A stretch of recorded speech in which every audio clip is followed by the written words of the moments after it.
ये बीजेपी का एक पॉलिटिकल प्रोग्राम है। बीमार पड़ोगे अस्पताल जाओगे कि मंदिर जाओ, भूख लगेगा तो मंदिर जाइएगा।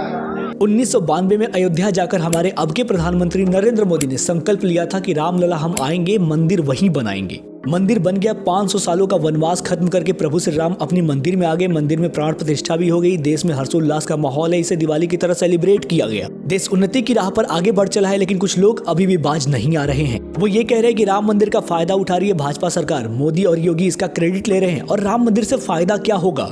तो आज की इस वीडियो में हम इसका ही पोस्टमार्टम करने वाले हैं कि राम मंदिर से क्या फायदा होगा। और मोदी योगी वैसे तो क्रेडिट नहीं ले रहे हैं, लेकिन उनको लेना चाहिए। और मैं सीधे कह रहा हूँ, अगर ये दोनों महारथी नहीं होते तो मंदिर इतना जल्दी नहीं बना होता। नरेंद्र मोदी और योगी आदित्यनाथ नहीं होते तो मंदिर अभी तो नहीं बना होता। स्वागत है हमारे चैनल सचवाला पर। वीडियो अच्छी लगे तो इसे लाइक कर लीजिएगा और चैनल को सब्सक्राइब कर लीजिएगा। और सबसे बड़ी बात, इस वीडियो को ज्यादा से ज्यादा शेयर कीजिएगा। अयोध्या में राम मंदिर बनकर तैयार हो गया है और वहाँ पर प्रभु श्री राम की खूबसूरत प्रतिमा विराजमान है। प्रभु श्री राम की वो प्रतिमा देखने के बाद संसार की सारी खूबसूरती फीकी लगती है।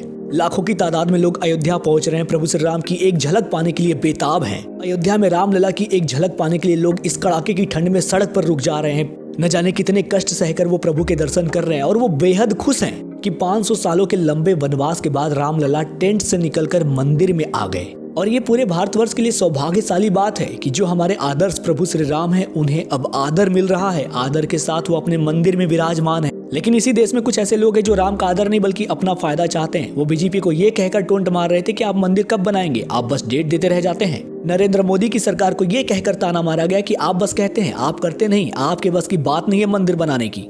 अब मंदिर बन गया है तो उनकी जल गई है। अब वो ये कह रहे हैं कि बीजेपी, मोदी, योगी इसका फायदा उठा रहे हैं, अपना क्रेडिट ले रहे हैं। ये बीजेपी का एक पॉलिटिकल प्रोग्राम है। और इतना ही नहीं, वो ये कह रहे हैं कि राम मंदिर से फायदा क्या। बीमार पड़ोगे अस्पताल जाओगे कि मंदिर जाओ, भूख लगेगा तो मंदिर जाइएगा। तो चलिए सबसे पहले बात करते हैं राम मंदिर से फायदा क्या, और उसके बाद बात करेंगे कि मोदी और योगी क्यों ना ले क्रेडिट। जैसे ही अयोध्या में राम मंदिर बनकर तैयार हुआ, अयोध्या देश दुनिया का सबसे बड़ा धार्मिक पर्यटन केंद्र बन चुका है। अगर सीधे शब्दों में कहूँ तो भारत में टूरिज्म का सबसे बड़ा हब बन चुका है अयोध्या। अयोध्या में लाखों की तादाद में भक्त पहुंचने वाले हैं और अगर पूरे साल को मिला ले तो लगभग 5 करोड़ से ज्यादा लोग अयोध्या में पहुंचेंगे।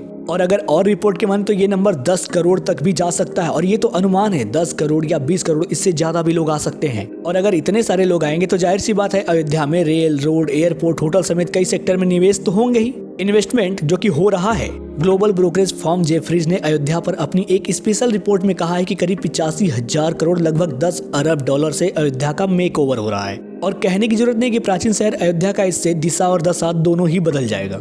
नतीजन दुनिया के नक्शे पर अयोध्या एक वैश्विक धार्मिक और आध्यात्मिक टूरिज्म हॉटस्पॉट बन रहा है। अब आप ही सोचो कि अयोध्या में लगभग 5 करोड़ लोग हर साल आएंगे तो वो कैसे आएंगे? ट्रेन से, एरोप्लेन से? अयोध्या पहुंचने के बाद टैक्सी लेंगे, ऑटो रिक्शा लेंगे, वहां पर रुकने के लिए होटल्स लेंगे, उसके बाद धर्मशाला में भी रुक सकते हैं। तो hotels, airlines, hospitality, FMCG, travel, cement समेत तमाम सेक्टर्स को फायदा नहीं होने वाला है। थोड़े से समय में आप एक इंपॉर्टेंट बात समझ लीजिए। जेफरीज की रिपोर्ट के अनुसार अयोध्या में राम मंदिर से टूरिज्म सेक्टर को एक अच्छा बूस्ट मिलेगा। इसका फायदा देश की अर्थव्यवस्था को भी होगा। इसी रिपोर्ट के मुताबिक कोविड से पहले टूरिज्म सेक्टर से 2019 में भारत की जीडीपी में 194 अरब डॉलर का योगदान हुआ था और 2023 तक ये 8% बढ़कर, मतलब 8% बढ़ने के बाद अब 443 अरब डॉलर होने की उम्मीद है। और अभी भारत में टूरिज्म जीडीपी का 6.8% है। और फोर्ब्स ने भारत को साल 2022 में 7वां सबसे खूबसूरत देश बताया था।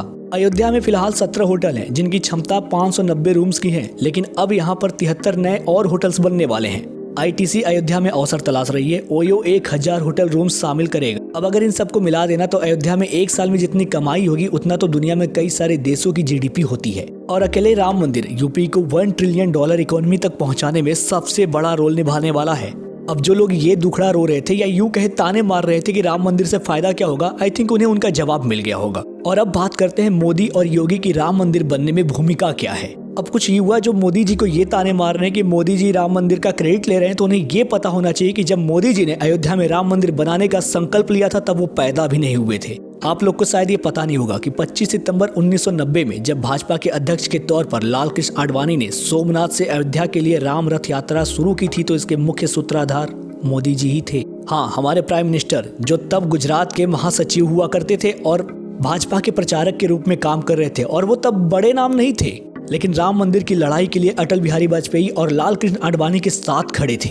14 जनवरी 1992 को मोदी जी ने संकल्प लिया था कि वो तभी अयोध्या वापस आएंगे जब मंदिर बनेगा, और मोदी जी वापस अयोध्या तभी गए थे जब मंदिर का भूमि पूजन हो रहा था। और 3 दशक से मोदी राम मंदिर के लिए लड़ाई लड़ते रहे। वो इसके बाद सीएम बने गुजरात के और अब देश के प्रधानमंत्री हैं। और प्रधानमंत्री बनने के बाद भी उन्हें अपना वादा याद था। उन्होंने राम मंदिर बनाने का प्रण लिया था, जिसे उन्होंने पूरा किया। और इतना ही नहीं, जब वो राम मंदिर बनाने के लिए संघर्ष कर रहे थे तब उनका संघर्ष था धारा 370 हटाने का। उन्होंने इसे भी हटाया। अब प्रधानमंत्री को लेकर स्वामी गोविंद गिरी की ही बात सुन लीजिए। उन्होंने कहा, कभी कभी कोई महापुरुष हमें मिलता है और उसके चलते युग परिवर्तन हो जाता है। ऐसा युग परिवर्तन आज हमें नरेंद्र मोदी लेकर आए हैं। गोविंद गिरी महाराज ने आगे कहा कि हमारे प्रधानमंत्री मोदी जी हमें मिले हैं, ये पूरे विश्व का सौभाग्य है।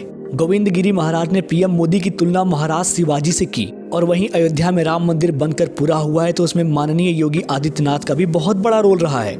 योगी जी ने खुद बताया कि अयोध्या में राम मंदिर बनने के लिए उनकी 3 पीढ़ियां लड़ाई लड़ती रहीं। योगी जैसा सीएम नहीं होता तो शायद अयोध्या इतनी जल्दी डेवलप नहीं हो पाता। योगी ने अयोध्या को प्रिंसिपल कॉर्पोरेशन में बदल दिया था। हाँ, अदालत के फैसले के 3 साल पहले ही योगी जी ने निर्णय लिया कि अयोध्या को प्रिंसिपल कॉर्पोरेशन में बदल दिया जाए, जिसके चलते इसका वजन बढ़ा, इसकी ताकत बढ़ी, जिसके चलते अयोध्या नगरी चमकने लगी। और इसके बाद भी ना ही योगी आदित्यनाथ ने और ना ही नरेंद्र मोदी ने इसका क्रेडिट लेने का एक बार भी कोशिश किया, या फिर वो ऐसा सोच भी रहे हैं। और अगर बीजेपी की सरकार क्रेडिट लेना चाहे, मोदी योगी क्रेडिट लेना चाहे, तो इसमें बुरा क्या है। और ये भी कड़वा सच है कि अगर ये सरकार नहीं होती, अगर मोदी नहीं होते, योगी नहीं होते, तो जाहिर सी बात है मंदिर अभी तो नहीं बनता और शायद काफी विलंब होता। और सबसे बड़ा सवाल, बीजेपी के अलावा कांग्रेस, सपा, बसपा या फिर कोई भी पॉलिटिकल पार्टी अगर राम मंदिर बनवाती तो क्या वो उसका क्रेडिट नहीं लेती?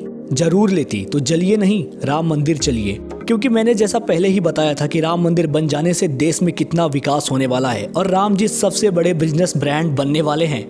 कुछ सालों में देश की अर्थव्यवस्था में सबसे बड़ा योगदान यूपी देने वाला है और यूपी की अर्थव्यवस्था में सबसे बड़ा योगदान देने वाली है अयोध्या नगरी। आज के लिए बस इतना ही। मैं सौरभ अपनी बातें यहीं समेटता हूँ। मिलते हैं अगले वीडियो में। और हाँ, जाने से पहले आप अपने विचार जरूर प्रकट कीजिएगा कि मोदी सरकार क्या राम मंदिर का क्रेडिट ले रही है, अगर ले रही है तो क्या लेना चाहिए या नहीं। जानने से पहले वीडियो को लाइक कर लीजिएगा, चैनल को सब्सक्राइब कर लीजिएगा और वीडियो को ज्यादा से ज्यादा शेयर कीजिएगा। तब तक के लिए धन्यवाद। जय हिंद, जय श्री राम।